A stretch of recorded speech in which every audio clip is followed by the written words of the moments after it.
आज मैं first house की डिजीज़ ना करता हुआ आपको ये चैप्टर करवा रहा हूँ। सर्वोत्तो सर ने बड़ा अच्छा किया कि मुझे कह दिया कि वो मुझे समझ नहीं आया, मैं उसको तो समझाना ही था, लेकिन उसके साथ साथ कुछ और चीज़ें हैं जो बहुत ज़रूरी हैं मेडिकल एस्ट्रोलॉजी की। मैं थोड़ा समय बचा रहा था, लेकिन करवा देते हैं। ये है जी मेडिकल एस्ट्रोलॉजी के बेस है, जो इसको आप अच्छे से समझ लोगे तो बहुत मज़ा आपको आएगा मेडिकल एस्ट्रोलॉजी में। Medical astrology an introduction. Medical astrology, an important branch of Vedic astrology which deals with the health of the human being.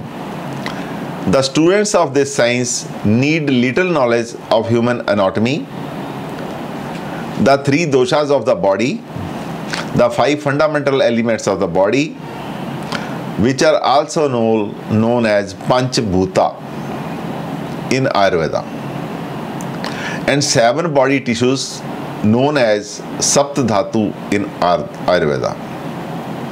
Here I wish the students of medical astrology should know little about Ayurveda also. सबसे पहले हमारी जो body है वो तीन तरह से के दोषों से बनी हुई है। वात, पित्त, कफ। ये दोष नहीं है, दोष तो तब बनते हैं ये जब इनमें से किसी की मात्रा हमारी बॉडी में बढ़ जाती है या कम हो जाती है। जब ये बैलेंस है तो ये दोष ना होके हमारी बॉडी की जान है, हमारी बॉडी का सेहत है, हमारी बॉडी का सब कुछ है। लेकिन इन तीन दोष जो हैं, इनमें से किसी का बढ़ जाना या कम हो जाना हमारी बीमारी का घोतक बन जाता है। उसके बाद आते हैं 5 एलिमेंट्स हैं बॉडी में। आकाश तत्व, पृथ्वी तत्व, सारे उनका भी एक बैलेंस में रहना बहुत ज़रूरी है। फिर 7 धातु हैं हमारे, उनका भी हमारी बॉडी में बैलेंस में रहना बहुत ज़रूरत है। या जब कभी कोई ज़रूरत से ज़्यादा बढ़ जाएगा या कम हो जाएगा तो हम बीमार पड़ जाते हैं। तो हमारा ओरिजिन ऑफ आयुर्वेदा कहाँ से है? जब से सृष्टि बनी है तब से ही आयुर्वेद का ओरिजिनल है। According to mathematical account, Ayurveda is settled to lord Brahma. इसका एट्रीब्यूट जो है, it was attributed to lord Brahma. The 3 headed Hindu gods regarded as creator of the universe, Brahma जिनके 3 सिर हैं और जो हमारी सृष्टि के रचयिता माने जाते हैं। Lord Brahma then handed it over to दक्ष प्रजापति। वो एक आदम की तरह हैं, दक्ष प्रजापति हुए हैं। उनको लॉर्ड ब्रह्मा ने इस शिक्षा को दिया। Daksh Prajapati passes it to lord Indra, the king of lords. Daksh Prajapati ने इनको जो स्वर्ग का राजा है इंद्र, उसको दिया। Indra then taught it to Rishi Bharadwaj, the first of the महायोगीस। जितने महायोगी हैं उनमें से सबसे सीनियर जो ऋषि भारद्वाज हुए हैं उनको इंद्र ने दिया। ऋषि Bhardwaj passes it to his disciples who further spread it throughout India और subcontinent। ऋषि भारद्वाज ने आगे अपने शिष्यों को इस विद्या को सिखाया और उन्होंने इसको पूरे भारतवर्ष और दुनिया में इसका प्रचार किया। अब आता है अष्टांग वेदा। अष्टांग वेदा क्या कहता है कि आयुर्वेदा 8 तरह का होता है। Ayurveda is further classified in 8 branches which deals with different aspects of medical science. They are काया चिकित्सा tantra, science of internal medicine. आज मॉडर्न साइंस में इसको साइंस ऑफ इंटरनल मेडिसिन बोलते हैं, लेकिन ये हमारी जब से सृष्टि बनी है तब से ही आयुर्वेद में है। शल्य चिकित्सा, साइंस ऑफ सर्जरी, ये तब से ही है जब से इंसान इस धरती पे आया है। Shalakya Tantra, branches of Ayurveda which deals with ear, nose, throat and eyes. Kumar Bhritya Tantra, science of paediatrics, बच्चों की science. Agada Tantra, toxicology. Vajikarana Tantra, science of genetics. Rasayana Tantra, science of longevity and health through food. Bhuta Vidya, science of psychiatry and spiritual healing.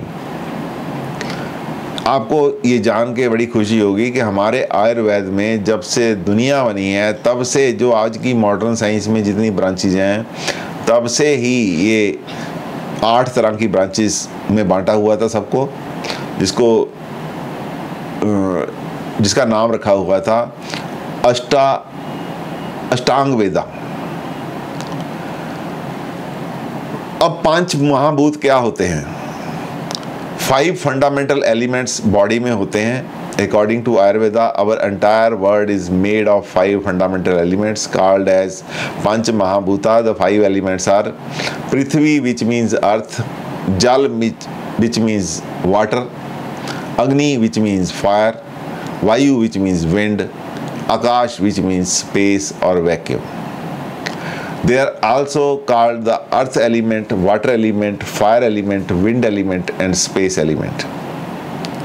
These 5 elements constitute the human body. The nutrient from the soil are absorbed by the plant which we consume, thus we survive on the earth element. The blood falling through our veins represents the water element. The body heat represents the fire element. Oxygen we inhale and the carbon dioxide we exhale represents the windy element. And the sinus we have in our nose and skull represents the space element. ये आपको 5 भूत हैं, 5 भूता जिसको आयुर्वेद में बोलते हैं, 5 elements बोलते हैं, इसके बारे में मैंने आपको लॉन्ग बताया। As long as these 5 elements in our body are balanced and maintaining approximate level we remain healthy. जब तक ये 5 भूत हमारी बॉडी में बैलेंस बना के रखते हैं, हम हेल्दी रखते हैं। An imbalance in these elements in human body leads to deteriorated health and diseases. जब कभी इनका बैलेंस ख़राब होता है तो हमारी हेल्थ पूरी तरह से ख़राब हो जाती है।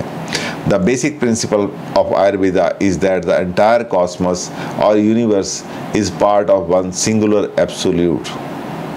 Everything that exists in the vast external universe, macrocosm, also appear in the internal cosmos of human body, microcosm. The human body consists of hundreds of millions of cells that, when healthy, is in harmony, self-perpetuating and self-correcting, just as universe is.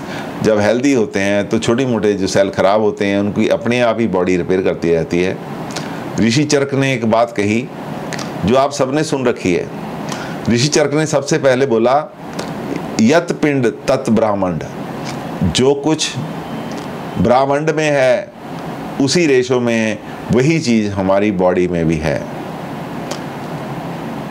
चरक ऋषि ने बहुत साल पहले ये बात, हजारों साल पहले बोली थी। तो अब सप्त धातु की बात करते हैं। हमारी बॉडी में 7 धातु होती हैं। रस धातु होती है, डाइजेस्टिव सिस्टम में काम आती है। रक्त धातु होती है, ब्लड सर्कुलेशन में काम आती है।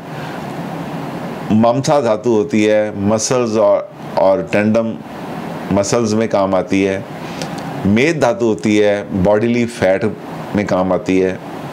मज्जा धातु होती है, बोन मैरो होता है हमारा, अस्थि धातु होती है, बोन्स को बोलते हैं। शुक्र धातु होती है जो हमारे सीमिनल फ्लूइड, रिप्रोडक्टिव ऑर्गन्स, बच्चे पैदा करने के लिए जो पैदा करता है, वो शुक्र धातु होती है, जिसको हम वीर्य बोलते हैं। द 3 दोषास ऑफ आवर प्रकृति आर, हमारी नेचर में 3 दोष कौन से हैं?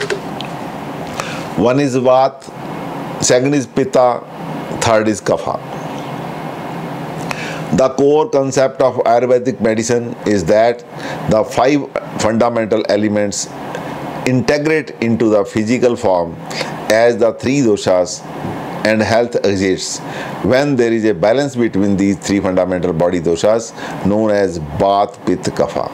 The dosha elements relationship, इन दोषों का एलिमेंट में क्या रिलेशनशिप है, इस बात को आप अच्छी तरह से आज समझ लेना।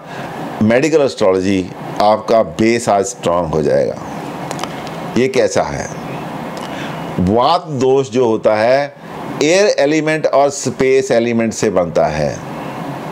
जब एयर एलिमेंट और स्पेस एलिमेंट इकट्ठे हो जाते हैं तो वात दोष का पैदा होना स्वाभाविक हो जाता है। गैस और वैक्यूम, स्पेस। पित्त दोष जो है हमारी बॉडी की हीट जो है और वाटर एलिमेंट दोनों से बनती है, पित्त दोष हो जाता है हमें। कफ दोष जो है वो water element and earth element से बनता है। इन चीज़ों को, इन बात को याद रख लो तो आपको मेडिकल एस्ट्रोलॉजी या डे टू डे लाइफ में बहुत ही मदद मिलेगी। वात जो होता है एयर और स्पेस का है, पित्त जो है फायर एंड वाटर का है, कफ जो है वाटर एंड अर्थ का है। वात रोग हम बोलते हैं बै हो गया, पित्त रोग हमें बोलते गर्मी हो गई, जिगर में गर्मी हो गई, कफ रोग हमें खांसी, बलगम, ये कफ है, हो गई। तीनों का होना भी ज़रूरी है, लेकिन एक मात्रा में होना बहुत ज़रूरी है। उससे कम होता है या ज़्यादा होता है तो हम बीमार पड़ते हैं। तो ये इसका डिटेल है। अब बात करते हैं बॉडी पार्ट्स की। कौन से ये परमानेंट आपके पास होना चाहिए चार्ट। ये करीब 17 पेज बनेंगे। आपसे मेरा अनुरोध है कि 17 के 17 पेज की फ़ोटोकॉपी निकाल लेना, उसको बाद में कहीं बाइंड करा लेना या स्पायरल करवा लेना, आपके डे टू डे लाइफ में काम आएंगे। ये जो कारका है, कारका एंड साइन लॉर्ड्स, कारका जो है, कारका प्लैनेट बोले गए हैं। पहले घर का कारका सन मार्स है, दूसरे का जुपिटर वीनस है। ये मेडिकल एस्ट्रोलॉजी से रिलेटेड बोले गए हैं। मार्स मरकरी है, ये मेडिकल एस्ट्रोलॉजी से रिलेटेड है। आप इसको ध्यान नहीं देना कि ये वैदिक एस्ट्रोलॉजी में इसको क्या बोलते हैं। ये सारी बातें हैं पहले घर में क्या क्या होता है और उससे रिलेटेड यदि क्या होता है। यदि इस घर का जो मालिक है 6, 8, 12 में बैठ जाए या उसका dispositor affliction to the house, यदि पहले घर को अफ्लिक्शन आ जाए तो, और its lord by functional malefics, यदि अफ्लिक्शन हो फंक्शनल मैलिफिक के द्वारा इसके स्वामी को या इस घर को, पहले घर को हो तो कौन सी बीमारी लगती है। या जहाँ पहले घर का स्वामी बैठा है उसका डिस्पोजिटर 6ठे, 8वें, 12वें घर में चले जाए तो कौन सी बीमारी लगती है, ये बताया गया है। पहले घर का स्वामी यदि किसी मैलिफिक प्रभाव में होगा या वो घर मैलिफिक प्रभाव में होगा या पहले घर का स्वामी 6, 8, 12 में जाके बैठ जाएगा या जिस घर में पहले घर का स्वामी बैठा है उसका मालिक 6, 8, 12 में बैठ जाएगा तो बीमारियां हो सकती हैं। Paralysis, giddiness, wounds, scars to head, कोई जख्म हो जाएगा हाथ सिर के ऊपर, इरेटिक एंडोक्राइन ग्लैंड जो होता है बंदे का वो बढ़ जाएगा, डिरेनमेंट हो जाएगी, ब्रेन फीवर हो सकता है, ब्लीडिंग हो सकती है, स्टूपिडिटी इंसान में आ जाएगी, नोज़ से ब्लीडिंग हो जाएगी, नक्सीर चल सकती है, problem at the birth time, उसके जन्म के समय में भी कोई प्रॉब्लम आती है। इनके कार का प्लैनेट रहेंगे सन और मार्स। इसी तरह सेकंड हाउस है जो बोलने का है, अदरवाइज सेकंड हाउस से हम कहते हैं स्पीच देखते हैं, टंग देखते हैं, विजन देखते हैं, राइट आई देखते हैं, नेक देखते हैं, बोन देखते हैं, नोज देखते हैं, थ्रोट देखते हैं, ट्रैकिया देखते हैं, तो ये लेनेक्स देखते हैं, टॉन्सिल देखते हैं, सेरेबिलियम देखते हैं, सर्वाइकल रीजन देखते हैं, bone, hand and ability, nails देखते हैं। लेकिन जब कभी दूसरे घर का स्वामी या दूसरा घर मैलेफिक इन्फ्लुएंस में आ जाएगा, या जहाँ पे इसका स्वामी बैठा है वो प्लैनेट जिस राशि में है उस राशि का स्वामी 6, 8, 12 में आ जाएगा, या दूसरे घर का स्वामी 6, 8, 12 में आ जाएगा, तो कौन सी प्रॉब्लम दे सकता है? Problem to eyes, sore throat, cervical, gums, teeth and speech दे सकता है।